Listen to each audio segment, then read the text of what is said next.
Motocross au programme du week-end et c'est avec grand plaisir que les pilotes du championnat de France Élite ont pris la direction de Villars-sous-Écot, une piste qui a déjà montré son potentiel en Grand Prix, plus de 10 000 m3 de terre rajoutés cette année et ce n'est pas la pluie de la veille qui aura mis à mal les débats. Ornière trou du vrai motocross pour cette 4e étape de l'année. Et on va débuter tout de suite avec la catégorie MX2. On voit ici Benoît Paturel qui se prépare, Dylan Ferrandis lui est en tête du championnat, son coéquipier Valentin Tellier est toujours absent, blessé à l'épaule. Alors Benoît Paturel est le pilote à craindre, avec sa Husqvarna il a signé le meilleur temps des essais. Départ pour 30 minutes et 2 tours, Dylan Ferrandis réalise le all shot. On voit le pilote Kawasaki très à l'aise, il essaie de creuser l'écart dès le premier tour. Il fait l'effort rapidement pour s'extraire du peloton. Et il va posséder rapidement 2 secondes d'avance sur Benoît Paturel, qui lui s'est débarrassé de Steven Lenoir dans les premiers tours. Simon Mallet, lui, occupe la 4e position avec sa Yamaha. Et pour compléter le top 5, une lutte débute entre Germain Jamet et Camille Chapelière. Les deux pilotes vont rouler ensemble toute la manche. Devant, les leaders s'échappent. Benoît Paturel est même revenu légèrement sur Dylan Ferrandis. Le pilote Husqvarna est dans un bon rythme mais jamais en mesure d'attaquer Ferrandis. Pour Ferrandis, parti en tête, il faut donner le tempo, une configuration de course qu'il n'avait pas connue cette année. Paturel, lui, continue de mettre la pression. Et à la 3e place, Steven Lenoir, qui roule habituellement dans le championnat anglais, fait une belle course. Manquant de rythme en début de manche, il a laissé filer les leaders mais tient ensuite une belle cadence au guidon de sa KTM pour sa première apparition sur l'élite. Et puis derrière lui, à la 4e position, c'est Simon Mallet qui fait sa plus belle course de la saison. Champion de France Junior en 2011, blessé en 2012, il est en train de se positionner parmi les valeurs sûres du championnat de France MX2. Dans les dernières minutes de course, Germain Jamet sur la Kawasaki et Camille Chapelière, pilote du team Yamaha JPM, ont rejoint Simon Mallet. Ce dernier va résister. Camille Chapelière profite d'une erreur de Jamet et prendra lui la 5e place. Devant, la lutte aura duré 30 minutes. Ferrandis résiste à la pression incessante de Paturel. Le pilote Husqvarna dans les 3 derniers tours va chuter tout seul et il perd 30 secondes à redémarrer. Ce qui profite à Steven Lenoir qui prend la 2e place. Et Benoît Paturel, lui, doit se contenter de la 3e position dans cette manche. Le leader, Dylan Ferrandis, lui, a fait un sans faute et remporte sa première manche MX2 de la saison.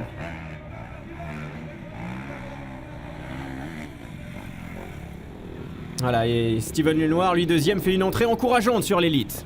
Aujourd'hui, je me sens bien, mais il y a quelques parties où je fais quelques petites erreurs, donc on va essayer de corriger tout ça. Et après, voilà, je connais un peu tout le monde ici quand même, je suis pas déserté, mais non, je suis content d'être sur le podium, ça fait du bien.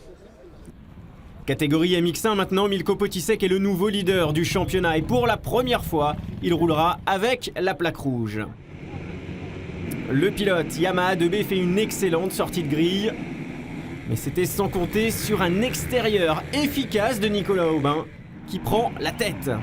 Aubin pointe en tête au premier tour, Potisek après une chute au départ est reparti à la dernière place. 2e, Jason Clermont est encore une fois à l'aise sur la 450, une catégorie où il a trouvé sa place. En début de course, une bagarre va opposer Fabien Isoire et Charles Lefrançois. Avant que ce dernier ne chute, Lefrançois repartira 11e. Cédric Soubeyras, c'est lui de retour, 4e après avoir doublé Aranda. Le pilote Honda HDI s'affaire à remonter, 3e. Et devant, Fabien Isoire ne va pas pouvoir résister. Un tour plus tard, Soubeyras prend la 3e place. Très mauvaise opération au championnat par contre pour Milko Potisek. Il souffre du coude, de la mâchoire après sa chute. Il va aller chercher la 11e place dans cette manche. La bagarre qui anime la course est celle pour le top 5. Isoire faiblit et maintenant rejoint par Jordan Lacan, Loïc Léonce et Cyril Coulon à la lutte. Le plus impressionnant à la mi-manche est le plus jeune d'entre eux, Jordan Lacan. C'est un débutant en 450 et depuis le début de saison, il progresse. Lacan a doublé Isoire, il va même aller chercher la 3e place, juste devant Cédric Soubeyras. Jordan Lacan en magazine de l'expérience avant de redescendre de catégorie dès le week-end prochain pour le championnat d'Europe EMX2. Mais l'espoir de podium est de courte durée puisque Cédric Soubeyras reprend son bien et derrière la bagarre continue. Léonce est maintenant dans la roue de Lacan. Lacan n'a pas tenu dans les derniers tours et c'est donc Aranda et Léonce qui complètent le top 5. Soubeyras, lui, a réussi à s'isoler à la 3e place et ne sera pas rejoint. Jason Clermont s'illustre en 450, c'est sa meilleure performance de la saison. Une 2e place et un premier podium de manche pour le pilote breton. Le leader, Nicolas Aubin, a plus de 45 secondes d'avance. Pour sa dernière apparition en championnat de France, le pilote Honda réussit une manche parfaite. Et avec une telle avance, on se demande qui pourra aller chercher le Normand aujourd'hui. Je trouvais des bonnes lignes, j'ai essayé de m'appliquer, pas faire d'erreur, et puis je creusais l'écart à tous les tours, et puis je me suis régalé, quoi. C'est facile l'élite? Non, celle-là, ouais, ça s'est bien passé. Après, non, c'est dur de gagner. Ça, après, c'est l'entraînement de la semaine et tout qui fait que, mais non, je suis content là. Celle-là, c'était propre. Revoir ce que vous venez de vivre, c'est la grande tendance. Les caméras embarquées font un tabac dans tous les sports extrêmes, mais sur le championnat de France de motocross, interdit de placer une caméra déportée sur le casque. Alors un constructeur, lui, a trouvé un nouveau moyen pour filmer vos exploits. Intégrer la caméra directement au masque, ce que vous regardez est enregistré. Partenaire de l'élite, Liquid Image propose une solution adaptée aux crossmen. La caméra est inclinable, donc on peut la régler comme on veut. Les batteries sont directement intégrées au niveau du bandeau, ainsi que le boîtier de commande. Ça permet justement de gérer, quand on pose le masque au niveau de la tête, de regarder et de filmer exactement ce que l'on regarde. Voilà. Pas de vibration, puisqu'on n'est pas sur des caméras déportées. Ce que ça peut apporter, c'est tout simplement 2 dimensions. Au niveau sportif, une excellente prise de vue par rapport à ce que l'on regarde, nos prises de repères, prises de trajectoire. Démarche d'entraînement, perfectionnement, mais également apprentissage. Ça permet d'avoir un aspect pédagogique par rapport à l'activité. On a de toute façon un masque qui est à la fois adapté pour le cross, mais également pour le ski. C'est-à-dire que les verres sont interchangeables. Pour le crossman, il va retrouver exactement les mêmes atouts, puisqu'on peut fixer les tir-off, et les tir-off sont sur le verre et sur la caméra. On est tout simplement dans la fourchette de prix de caméras déportées, qui vont à partir de 249 € jusqu'à 399,90 €. Avant de retrouver la super finale, focus sur le trophée KTM pour la qualification Nord-Est. Le top 10 du jour partira à Commercy dans la Meuse le 14 juillet pour la finale. Et il faudra suivre Damon Martens qui s'est illustré.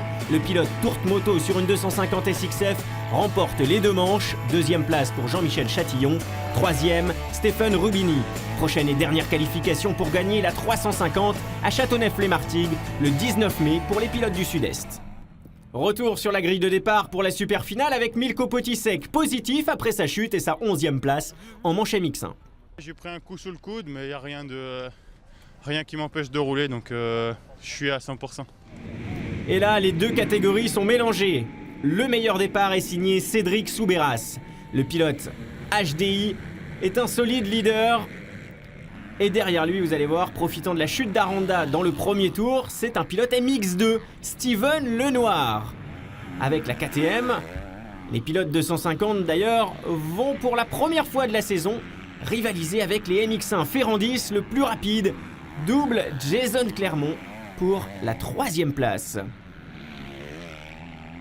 Et quelques virages suffiront au leader du championnat MX2 pour prendre la 2e position devant Lenoir et Clermont. Mais à la mi-course, c'est une autre menace qui va arriver. Nicolas Aubin, sur sa Honda, pointé 19e au premier tour et revenu dans les roues de Jason Clermont, 3e. Et dans les 5 dernières minutes, le vainqueur de la manche MX1 est le plus rapide. Il a pris la 2e place et se retrouve maintenant à 7 secondes de Soubeyras. Dominateur aujourd'hui, Nicolas Aubin a offert au public une remontée sensationnelle. Le pilote Honda est inarrêtable. Difficile pour Soubeyras de résister. Et à 2 tours de l'arrivée, Nicolas Aubin a pris la 1re place.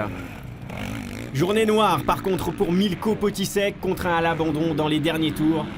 Il va perdre la plaque rouge. Victoire donc de Nicolas Aubin. Belle opération également pour Cédric Soubeyras qui reprend la tête du classement MX1. Voilà, Jason Clermont, lui maintenant deuxième du championnat à 7 points de Soubeyras. Milko Potisek, lui, rétrograde quatrième à 19 points du leader.